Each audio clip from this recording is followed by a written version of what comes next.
अब अपने साथ अपने कान्हा को भी ले गई थी, तो हमने सोचा कि अब के इस्तकबाल के साथ साथ आपके कान्हा की भी फिर से स्थापना की जाए।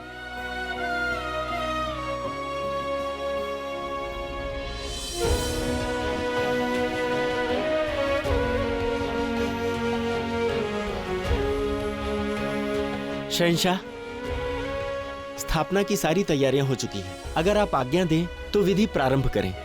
जी पंडित जी। आइए।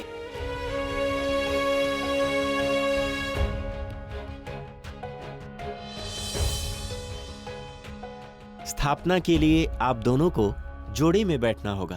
पंडित जी, हम दोनों तो साथ में ही हैं। जोधा बेगम, आप बाईं तरफ आ जाइए और शहंशाह आप दाहिनी तरफ।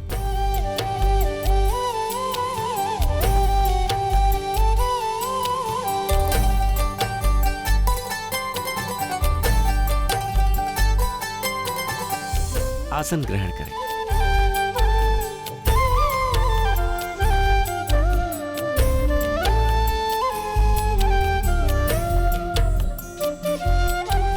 अमीजान, शहंशाह और जोधा बेगम को इस तरह देखकर हमें इतनी खुशी हो रही है कि हम बयां भी नहीं कर सकते हैं। हमें भी सलीमा। खुदा की कारसाजी देखो। पहले हिंदुओं ने मुगल बादशाह को कुरान पाक नजर की और मुगल बादशाह अपनी हिंदू बेगम के लिए मूर्ति की स्थापना कर रहे हैं। एक नई और बेहद पाक तहजीब की शुरुआत हो रही है। दो तहजीबों के एक होने की कमाल की मिसाल है ये। ओम मंगलम भगवान विष्णु मंगलम गरुड़ध्वजा मंगलम पुंडरीकाक्षा मंगलाय तनो हरि समुखश्च एकदन्तश्च कपिलो गजकर्णकः लंबोदरश्च विघटो विघ्ननाशो विनायकः गंगे च यमुने चैव गोदावरी सरस्वती नर्मदे सिंधु कावेरी जलेस्मिन् सन्धिं कुरु भागीरथी सुखदायिनी मातस्तव जल महिमा निगमे ख्यातः नाहं जाने तव महिमानं पाहि कृपामयि मामज्ञानम् अच्युतं केशवं राम नारायणं कृष्ण दामोदरं वासुदेवं हरिं श्रीधरं माधवं गोपिका वल्लभं जानकी नायकं रामचंद्रं भजे। श्री गणेशाय नमः। वक्रतुंड महाकाय सूर्यकोटि समप्रभा निर्विघ्नं कुरु मे देव सर्वकारेषु सर्वदा यज्ञोपवीतं परमं पवित्रम्।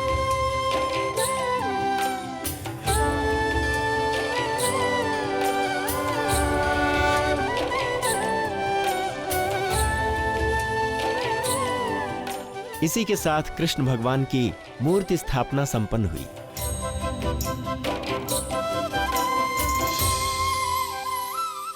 शहंशाह, हमें भी आपसे बहुत सारी बातें करनी है जोधा बेगम।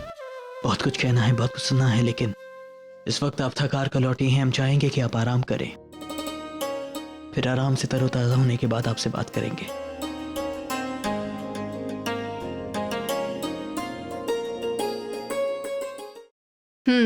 बाकी सब ठीक है। आदाब मल्लिका यादव, जोधा बेगम तशरीफ लाई है।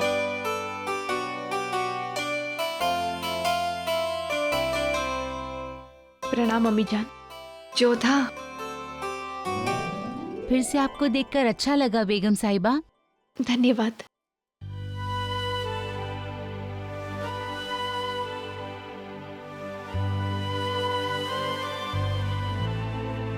जोधा, कैसी हैं आप? अब ठीक है, पर तुम हमें खबर दिए बगैर यहाँ से चली गई थी तब। अम्मीजान, हमें क्षमा कर दीजिए, क्षमा कर दीजिए हमें। जोधा, जोधा, ना तो हम तुम्हारे आंसू पहले देख सकते थे, ना अब देख सकते हैं। कुछ मत कहो जोधा, हम तुम्हारे जज्बात समझ सकते हैं। जोधा, तुम्हारे यहाँ से जाने के फैसले को हम बिल्कुल गलत नहीं समझते, पर बेहतर होता कि फैसला लेने से पहले एक बार हमसे कह देती। शायद हम कुछ कर सकते थे, शायद बात इतनी आगे न बढ़ती।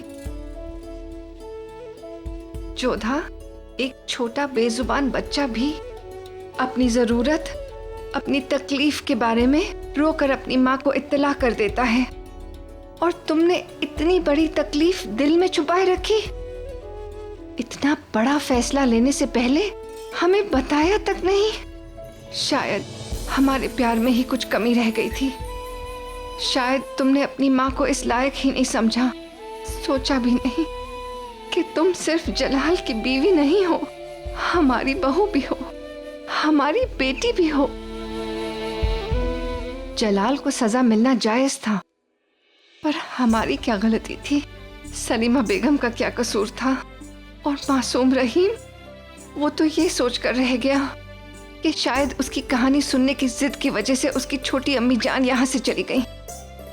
उसने हमारे पास आकर कहा कि हमारी छोटी अम्मी जान को वापस ले आइए, हम कभी कहानी सुनने की जिद नहीं करेंगे। इतनी बड़ी सजा क्यों दी हम सबको जोधा? हमें क्षमा कर दीजिए अम्मी जान। भावनाओं के वश में आकर हमने बहुत ही मूर्खतापूर्वक कदम उठा लिया। हमें क्षमा कर दीजिए, क्षमा कर दीजिए। हम तुम्हें माफ नहीं करेंगे। तुमने गलती की है और तुम्हें इस गलती की सजा भुगतनी पड़ेगी। तुम्हारी सजा ये है कि आज के बाद तुम आगरा के बाहर कहीं नहीं जाओगी। इस महल से बाहर भी जाना हो तो हमारी इजाजत के बगैर एक कदम भी बाहर नहीं रखोगी, समझी?